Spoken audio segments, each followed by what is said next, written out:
Our children are in danger. My baby! Oh! They came us. Our children are in danger.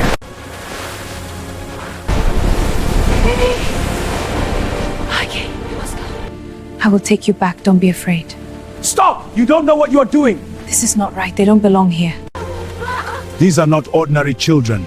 They belong to the spirits of the ocean. This is not right. They don't belong here. The sun was slowly sinking into the horizon, painting the sky in deep shades of gold, orange, and purple. The ocean moved gently, as if it were breathing, calm and endless. Along the quiet shore, where the waves kissed the sand, something unusual lay hidden in the fading light. 3 tiny babies rested on the beach. They were not ordinary children. One of them glowed softly in red, like a burning ember. Another shimmered in blue, calm like the deep sea. The third shone in yellow, bright like the morning sun. Their skin sparkled faintly, as though touched by magic, and their small bodies were wrapped in thin layers of light that moved like water. They were peaceful, too peaceful, as if they did not belong to this world. A soft cry broke the silence, then another. The waves responded, rising slightly, whispering secrets to the shore. Far beneath the ocean, where sunlight could barely reach, 3 figures moved swiftly through the water. Their tails glowed with the same colors as the babies, red, blue, and yellow, cutting through the dark sea like living flames. They were the mothers. Their faces, strong and beautiful, were filled with sudden fear. At the same moment, they all stopped. They felt it, a sharp, painful emptiness. One of them clutched her chest, her voice trembling. "My child." Another turned quickly, her eyes wide with panic. "They are gone." The third, the calmest of them, looked upward toward the distant surface. Her glowing eyes hardened with determination. "We must go now." Without another word, the 3 mermaids shot upward, faster than the current, faster than fear itself. The water swirled violently around them as they rose, leaving trails of light behind. Above, on the beach, the babies began to glow brighter. Their cries grew louder, and this time someone heard them. From the nearby village, a group of children had wandered close to the shore, chasing each other and laughing as the day ended. One of them suddenly stopped. "Did you hear that?" They all fell silent. There it was again, a soft, strange cry, unlike anything they had heard before. Curious, they followed the sound. Step by step, their laughter faded, replaced by confusion, then shock. The children froze. What are those? There, lying on the sand, were the 3 glowing babies. The red one moved slightly, letting out a weak cry. The blue one blinked slowly, its eyes reflecting the ocean. The yellow one reached out a tiny hand, as if calling for someone. The children stepped back in fear. "They're not normal. Are they spirits?" One of the bravest among them slowly stepped forward, his eyes fixed on the glowing light. "They look like babies. But why are they shining like that?" another whispered. Before anyone could answer, the red baby let out a louder cry. That was enough. The children ran back to the village as fast as they could, shouting and calling for help. Within minutes, the quiet shore was no longer empty. Villagers arrived in groups, men, women, elders, all drawn by the strange story. They surrounded the babies, keeping a careful distance, unsure of what they were seeing. A heavy silence fell over the crowd. An old man stepped forward, his face serious, his eyes filled with knowledge and caution. He looked at the glowing children for a long moment, then slowly shook his head. "These are not ordinary children," he said in a low voice. The crowd murmured nervously. "Then what are they?" someone asked. The old man's gaze shifted toward the ocean, now darker under the setting sun. "They belong to the sea." A cold wind passed through the crowd. Some people stepped back immediately. "We should leave them," a woman said, fear in her voice. "No," argued another. "What if they bring bad luck if we abandon them?" What if they are a blessing? Someone else added. Fear and curiosity began to clash, but the babies kept crying. Soft, helpless, innocent, and something about that sound made it impossible to walk away. Finally, the old man raised his hand. We will take them, but we must be careful. Slowly, cautiously, a few villagers approached. One woman wrapped the yellow baby in cloth. Another picked up the blue one, her hands trembling. A man hesitated before lifting the red baby, surprised by how warm it felt. The moment they were lifted from the sand, the waves behind them rose slightly, as if the ocean itself was watching. But no one noticed. The villagers turned and began walking back toward the village, carrying the 3 glowing babies with them. Behind them, the ocean grew restless. The calm surface began to ripple, and far beneath the ocean, where sunlight could barely reach, 3 powerful forces were rising, getting closer with every second. On the edge of the crowd, unnoticed by most, stood a young woman. She had arrived late, drawn by the noise, but what she saw made her freeze. Her eyes locked on the babies. Her heart tightened. Something felt wrong. Not dangerous, but wrong. As the villagers passed her, carrying the glowing children away from the sea, she couldn't move. She watched them go, her thoughts racing. They don't belong here. She turned slowly toward the ocean, and the last light of the sun disappeared beneath the horizon. Darkness began to take over, and in that growing silence, the sound of the waves changed, stronger, closer, alive. The young woman's eyes widened slightly. "They're coming," she whispered. Far out in the water, 3 glowing lights broke through the surface, and the night had only just begun. The night had fully fallen over the village, wrapping everything in darkness and silence. But it was not a peaceful silence. It was heavy, waiting, as if something unseen was drawing closer with every passing second. Inside a small hut at the center of the village, the 3 glowing babies lay side by side on a woven mat. The red one pulsed like a quiet flame. The blue one shimmered like moonlight on water. The yellow one flickered softly, like a dying sun struggling to rise again. They were no longer calm. They were restless. Their tiny hands moved weakly, their soft cries rising and falling like a call carried by the wind. Outside, a few villagers stood guard. Some held torches, their faces tense, their eyes constantly shifting toward the ocean. No one spoke loudly anymore. Even the bravest among them felt it now. Something was coming. Not far away, the young woman stood alone, her arms wrapped around herself. She could not take her eyes off the hut. The cries of the babies echoed in her chest, pulling at something deep inside her. "This is wrong," she whispered again, her voice barely audible. She took a step forward, then stopped. Fear held her back, but her heart refused to be quiet. Suddenly, a strong wind swept through the village. The torches flickered violently, the air grew cold, and then the ocean roared. All heads turned at once. From the darkness beyond the shore, 3 glowing figures emerged from the water.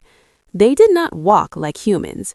They moved with power, with grace, with something ancient and untouchable. The mermaids had arrived. Their long tails shimmered under the moonlight, one burning red, one glowing blue, one shining yellow.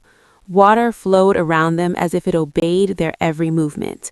Their eyes scanned the land, filled with urgency, fear, and anger. "My child!" one of them cried, her voice echoing across the night like a song filled with pain. "Where are they?" another called, her tone sharper, filled with rising fury. The third remained silent for a moment, her gaze fixed on the village. She could feel it. The presence of her child was there, close, but not free. "They took them," she quietly said. The waves behind them crashed harder, as if responding to her words. Back in the village, panic spread like fire. "They're here! The ocean spirits! Close the doors!" People ran in every direction. Some grabbed their children, others rushed into their homes. The guards near the hut tightened their grip on their weapons, though their hands trembled. Inside the hut, the babies reacted instantly. Their light became brighter. Their cries turned into desperate calls. They could feel their mothers, and their mothers could feel them. The young woman's heart began to race. She looked toward the ocean, then back at the hut. "They came for them," she whispered. Without thinking, she started moving. Step by step, she walked closer to the hut, ignoring the fear that filled the air. The wind grew stronger. The ground seemed to vibrate beneath her feet. Outside the village, the three mermaids moved forward. Each step they took made the water rise and follow them onto the land. It curled around their bodies like living armor, glowing and shifting. "We do not come to harm," the blue one called out, her voice powerful but controlled. "Return what belongs to us." But no one answered. Fear had closed every mouth. The red mermaid stepped forward, her eyes blazing. "If you refuse," she began, her voice trembling with restrained anger. "No," the yellow one interrupted softly. "They are afraid." She looked toward the village, her expression filled with sorrow. "They do not understand." Inside the hut, the young woman finally stepped in. The guards outside were distracted, their attention locked on the terrifying figures by the shore. For a moment, everything was still. She looked down at the three babies. Up close, they were even more beautiful and more fragile than she had imagined. Their tiny faces were wet with tears. Their light flickered unevenly. "They're suffering," she said softly. The yellow baby reached toward her, not in fear, but in trust.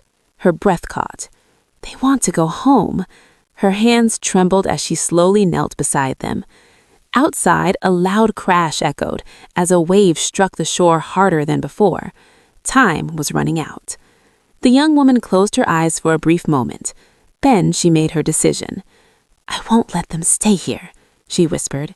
She gently picked up the blue baby first, then the yellow, and finally the red. As she held them close, their lights softened slightly, as if they felt safe again. But the moment she stood up, a voice shouted from outside, "Hey, what are you doing?" She froze. The guards had noticed. "You can't take them," one of them yelled, rushing toward the door. Her heart pounded violently in her chest. She turned toward the exit, then back at the babies, then toward the ocean where the three mermaids stood waiting. There was no more time to think, only to act. Clutching the babies tightly, she ran. Behind her, the voices of the villagers rose in anger and confusion. "Stop her! She's crazy! She's taking them to the spirits!" But she didn't stop. The wind pushed against her, the sand slowed her steps. Her breath grew heavy. But she kept running, straight toward the ocean, straight toward the unknown. And for the first time that night, the mermaids saw her. A human, running toward them, carrying their children. Everything changed in that moment. The night air felt heavier than ever as the young woman ran across the sand, her feet sinking with every step, her breath breaking under the weight of fear and urgency. The three glowing babies clung to her, their soft lights flickering against her skin like fragile flames fighting the wind.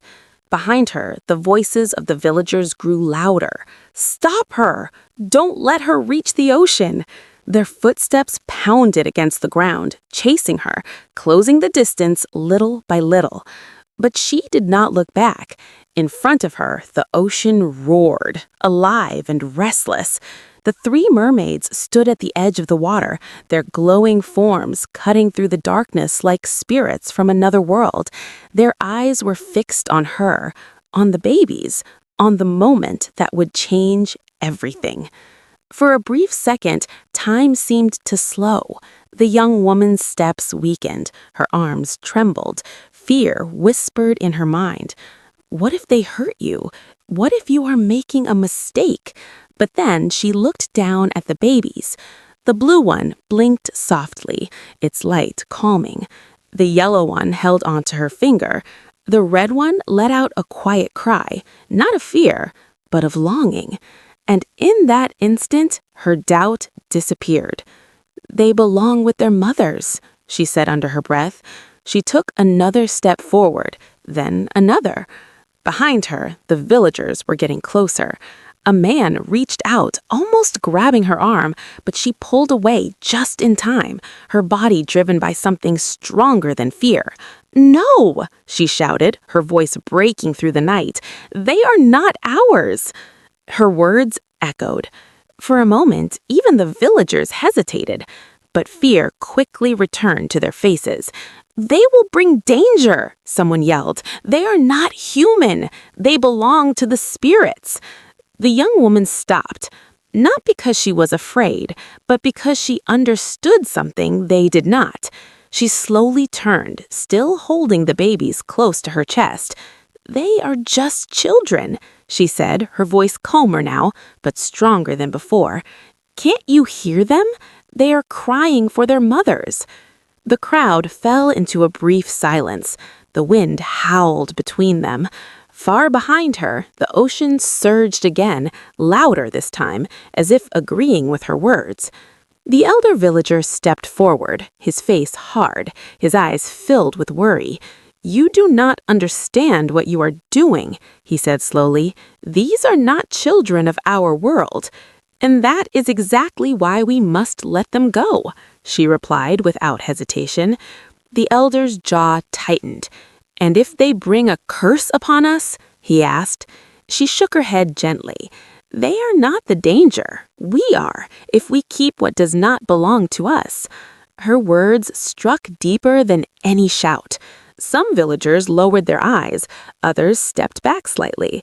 But not all were convinced.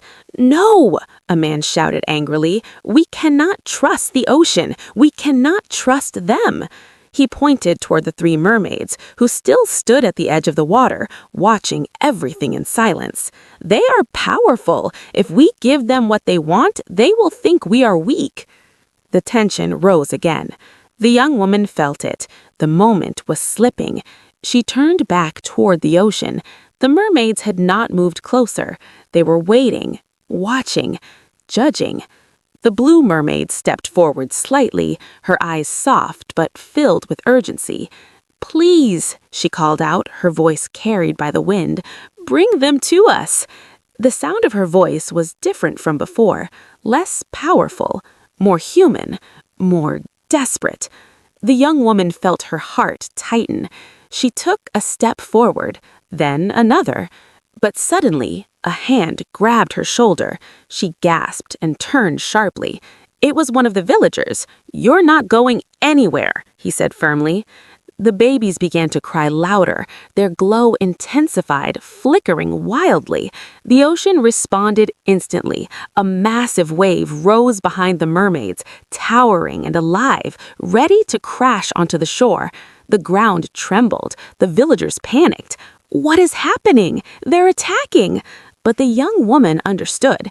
"They're not attacking. They're losing control." She looked at the man holding her. "Let me go," she pleaded. For a second, he hesitated. The cries of the babies grew sharper, filled with pain. The light around them pulsed violently. And then, the yellow baby let out a sudden, piercing cry. A burst of glowing energy spread outward, pushing the man back. He stumbled and fell. The young woman didn't waste a second. She turned and ran again. This time, no one stopped her. The villagers stood frozen, caught between fear and realization. Step by step, she reached the water. The waves slowed. The wind softened.